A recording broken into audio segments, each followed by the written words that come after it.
안녕하십니까. 만나뵙게 돼서 반갑습니다. 예, 널스케이 피부비만 코디네이터 과정에서 의료 환경의 변화와 피부비만 코디네이터의 비전에 대해서 브리핑을 해드리는 강의를 맡은 김유경입니다. 예, 세 타임으로 이루어지겠는데요. 첫 번째는 국내외 의료 환경의 변화에 대해서 한번 알아보고요. 그 다음 국내외 의료 환경의 변화에 따른 피부 비만 시장의 전망은 어떤가 알아보는 시간을 두 번째로 갖고, 세 번째로는 피부 비만 클리닉이 어떻게 성공할 수 있는가, 피부 비만 클리닉의 성공 전략에 대해서 알아보도록 하겠습니다. 예, 국내 의료 환경의 변화를 보시면요.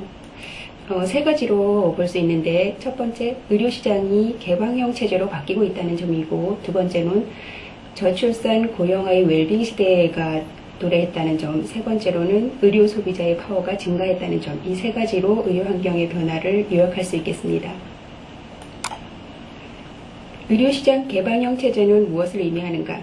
예, 얼마 전에 한미 FTA도 있었고 WTO 등 자유무역이 확대되면서 도하 디벨롭먼트 아젠다 DDA 같은 모임이라든가 회의라든가 우루과이 라운드에서 의료시장의 개방에 대해서 압력을 상당히 지금 주고 있었습니다. 우리나라뿐만 아니라 전 세계가 의료시장이 개방되어야 된다는 그런 추세로 가고 있는 상황이고요.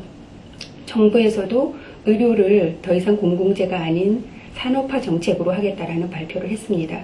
의료를 산업화하겠다라는 말은 더 이상 이제 공공재, 누구나 누려야 하는 그런 공공재적 성격을 떠나서 의료로 인해서 자본을 투입시키고 그걸로 인해서 이윤을 창출하고 그걸로 인해서 또 국가의 발전에 기여를 하고 이런 식의 산업화 시키겠다는 의미입니다. 이런 산업화는 어떤 의미를 또 갖냐 하면요.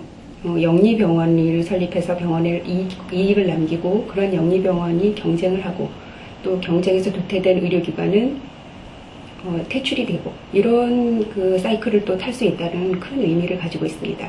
그리고 또 하나 정부에서 발표한 게 의료 마케팅이 자유롭게 진행될 수 있도록 의료법을 개정한다든가 의료 광고법을 개정한다든가 이런 많은 그 정책적인 변화를 추구를 하고 있는 상황입니다. 그리고 여러분도 아시겠지만 지금 송도에 국제 그 도시가 형성되면서 그 장로병원이 새로 2008년에 오픈하지 않습니까? 이런 부분들로 봐서도 의료시장은 더 이상 국내에 머무는 것이 아니라 글로벌하게 국외 어떤 외국의 의료기관들이 국내에 들어오고 우리의 의료 인력들이 밖으로 나가고 그러한 그런 그 큰 변화를 맞고 있는 것은 여러분도 잘 아시는 사실이라고 생각합니다. 그리고 민간의료보험의 도입인데요. 지금은 국민의료보험, 국민건강보험공단에서 하는 국민의료보험이 하나만 지금 시행되고 있지만 미국의 경우처럼 민간의료보험이 도입돼서 민간의료보험을 든 사람이 의료기관을 이용할 경우 어떤 식으로 이제 혜택을 받고 어떤 식으로 의료기관과 연관이 되는지 이런 부분에 대해서도 상당히 많이 추진이 되고 있는 상황입니다. 그 의료시장 개방형 체제는 아까도 말씀드렸다시피 영리병원이 허용될 것이고 의료시장에 자유로운 자본이 유입되고 투자 활성화로 인해서 병원의 경쟁력이 상승할 것입니다. 의료와 경영이 분리로 병원 경영이 전문화될 것이고 회계가 투명화될 것이며 경쟁력을 상실한 병원은 자연적으로 퇴출될 것을 이제 기대하고 있습니다. 의료기관을 둘러싼 다변화 현상은 아까도 말씀드렸다시피 외국계 병원이 진출되고 유명 호텔 내에 의료기관을 유치하고 지금도 피부과나 성형외과들이 호텔 내에 아주 고급스러운 브랜드로 런칭되어 있는 사실을 많이 보셨을 겁니다. 그리고 전문화 병원의 출현인데요. 이 전문화 병원은 특수 노인 질환이라든가 지금 가장 많이 활성화되고 있는 전문화 병원은 척추 질환 전문인 우리들 병원이라고 볼 수 있습니다.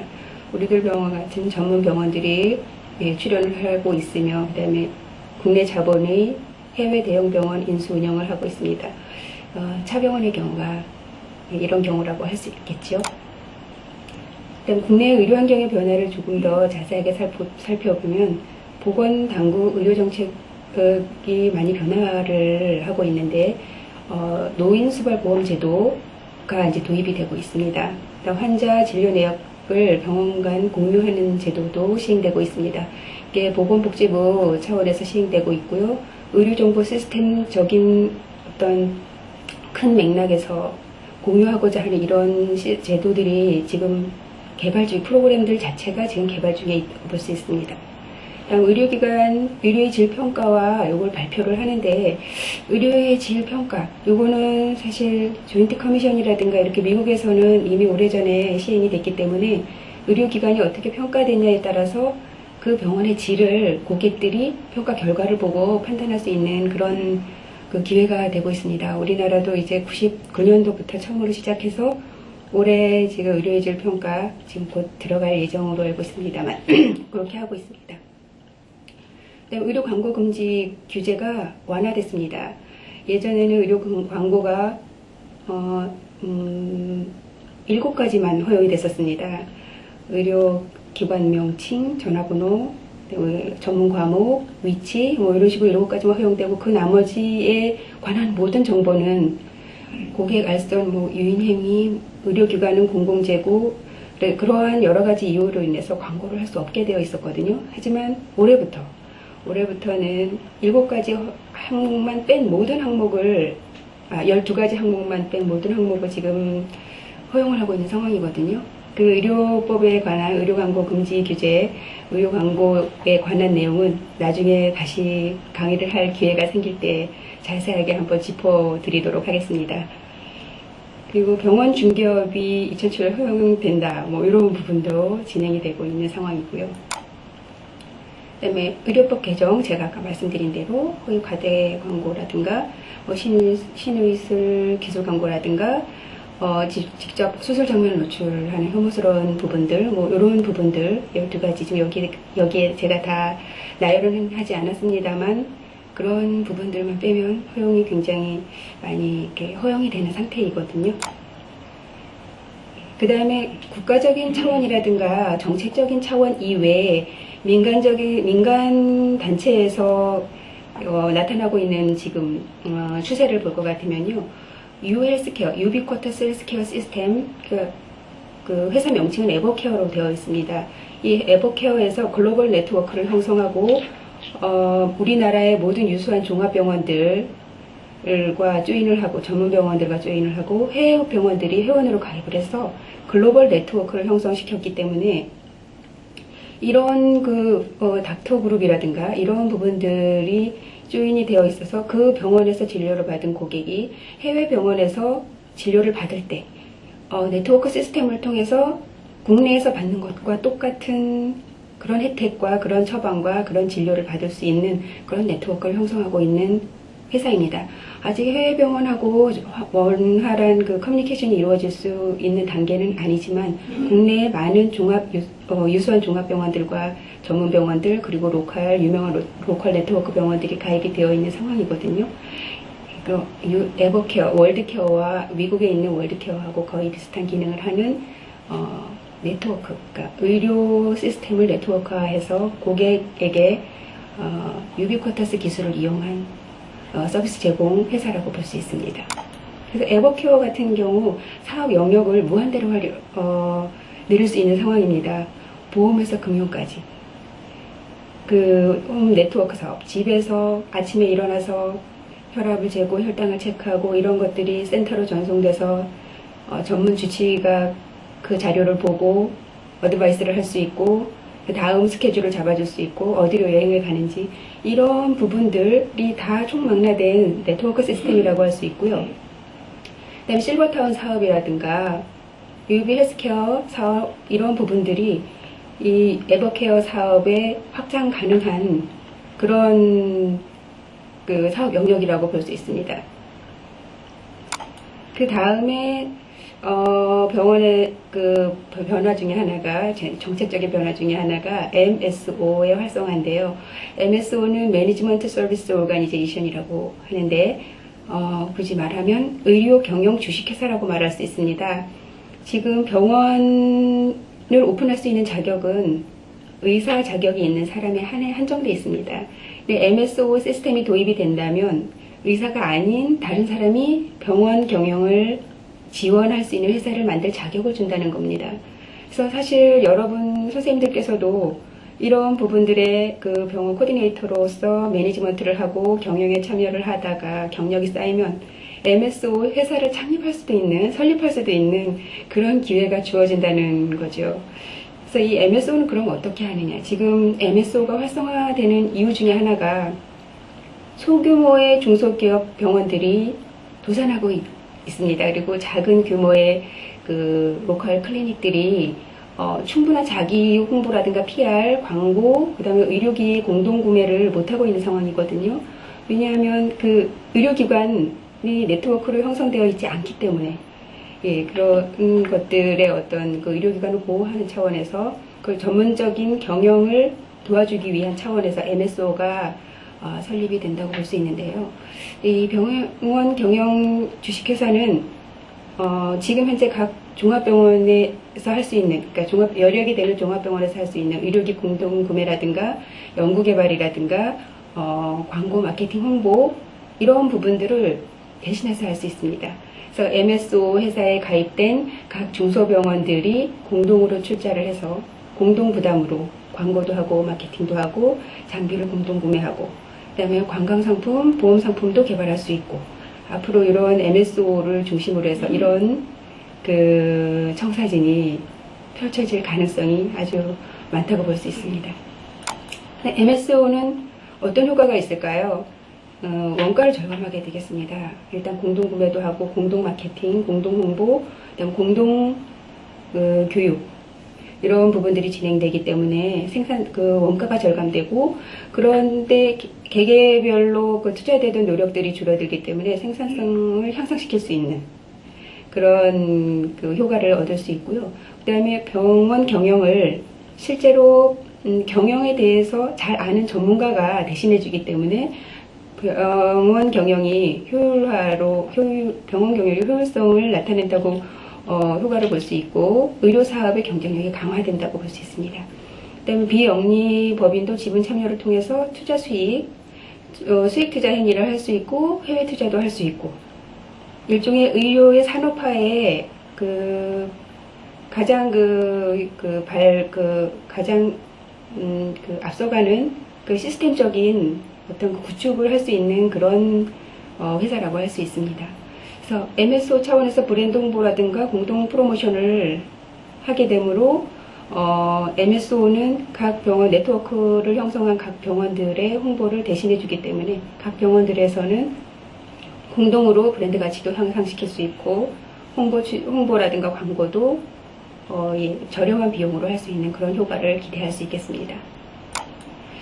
그 다음에 지금 변화를 가지고 있는 부분들이 의료 관광에 대한 문제입니다. 이 의료 관광 산업이 우리나라는 아직은 논의만 되고 있을 뿐 실제적으로 추진을 못하고 있는 상황이지만 법적으로 추진을 못하고 있을 뿐이지 유명한 성형외과 같은 부분들 성형외과는 중국이라든가 한류열풍을 타고 우리나라에 와서 치료를 하고 진료를 하는 경우가 굉장히 많습니다. 그리고 사실 일본 고객들은 일본 환자분들은 국제청심병원이라고 그 일본 환자분들이 많이 와서 진료를 보고 있는 병원이 있습니다. 네, 아직은 그 의료 시스템이 공동화되지 않았고 서로의 어떤 그 계약 관계가 형성되어 있지 않기 때문에 한국에 와서 진료를 보고 나서 일본에 가서 의료보험 혜택을 받을 수 있는 그런 시스템은 안 되어 있습니다. 물론 이제 비급여로 하고 있는 상황인데 국가적인 차원에서 우리나라가 의료비자를 발급을 지금 추진하고 있습니다. 외국에서 의료비자를 발급받아서 3개월 동안 한국에 머물 수 있는 그런 자격을 의료의 그 국한에서 지금 주고 있는 상황이거든요. 그래서 그런 것들도 보건복지부 차원에서 지금 정책적으로 추진되고 있는 상황입니다.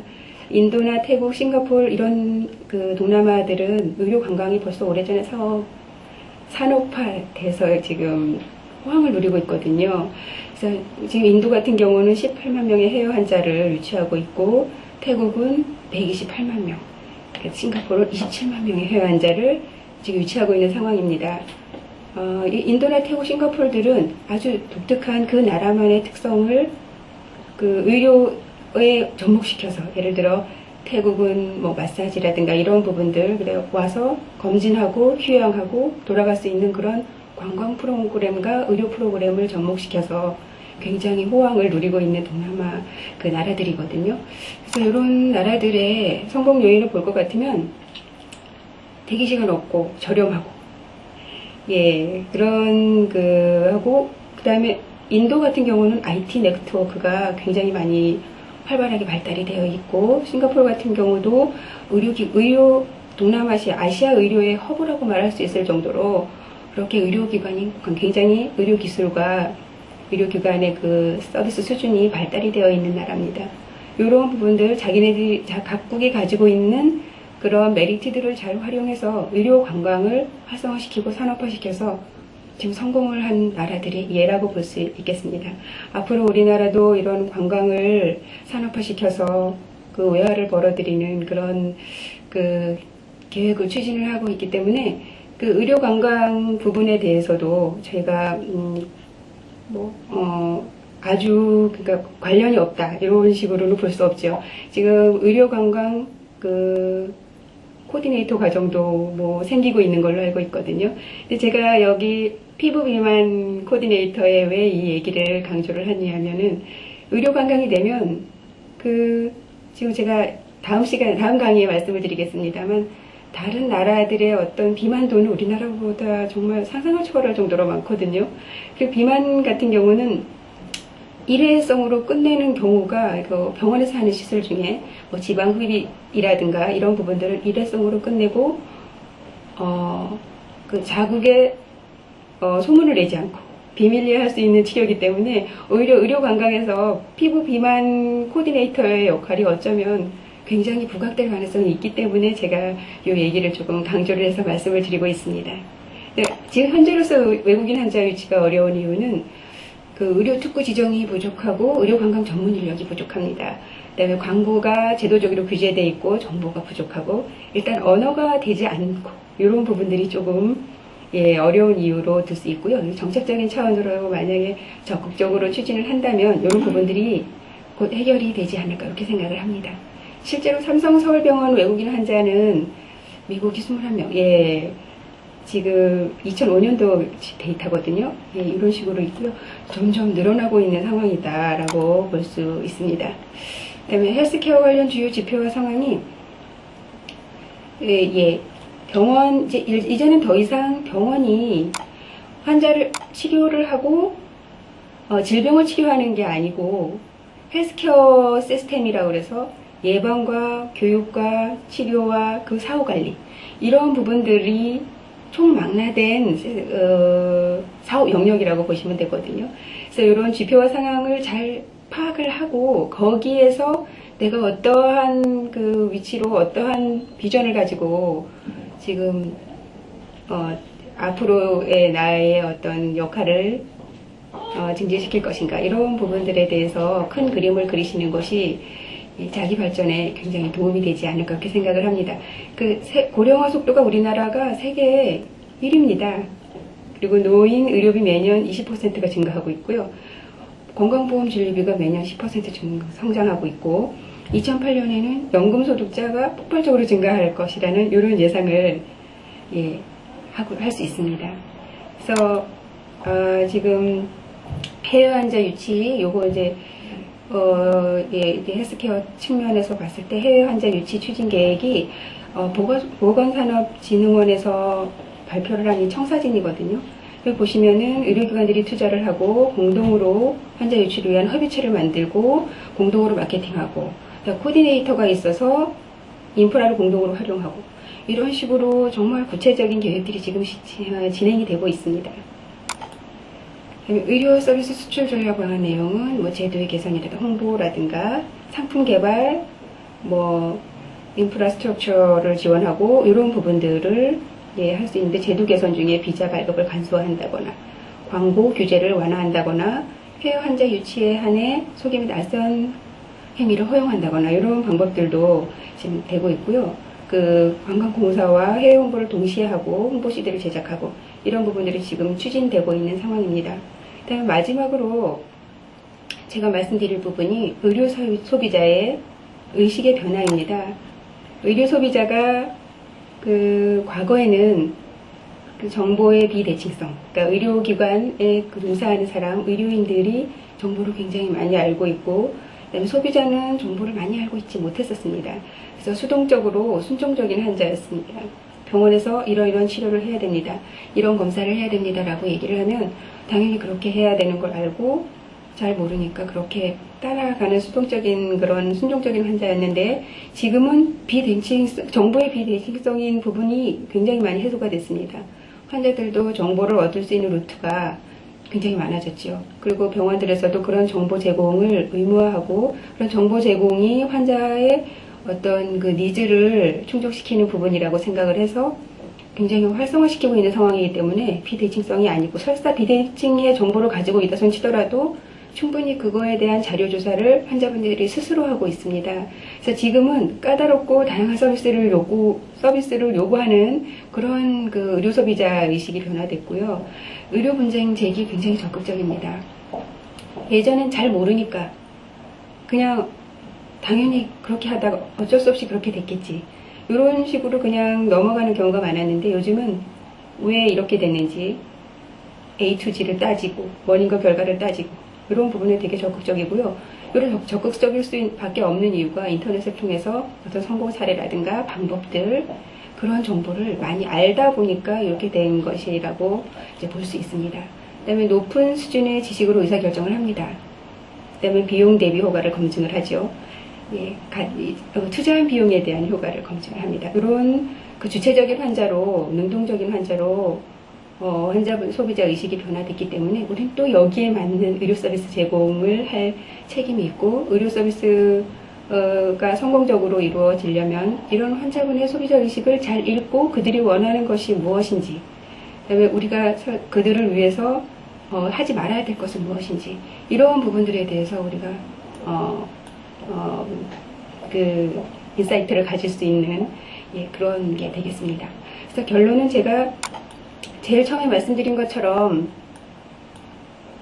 의료 환경이 변화해서 의료시장 개방형 체제, 저출산, 고령화 시의 웰빙 시대, 의료 소비자의 파워의 증가 이런 상황을 잘 읽고 이런 큰 그림 속에서 나의 비전, 나의 발전 그런 것들을 찾을 수 있는 그런 앞서가는 간호사가 되어야 되겠습니다. 결론적으로 의료 패러다임이 시장 지향성과 세계화로 공급자 중심에서 구매자 중심으로 질병의 양상과 인구 구성의 변화 이러한 부분들이 의료 패러다임이 이러한 부분들로 변화됐다라는 큰 그림을 잘 읽고 제가 다음 시간에 강의할 피부 비만 클리닉의 어떤 시장 전망 이 부분에 대해서 좀 더 자세하게 말씀을 드리도록 하겠습니다.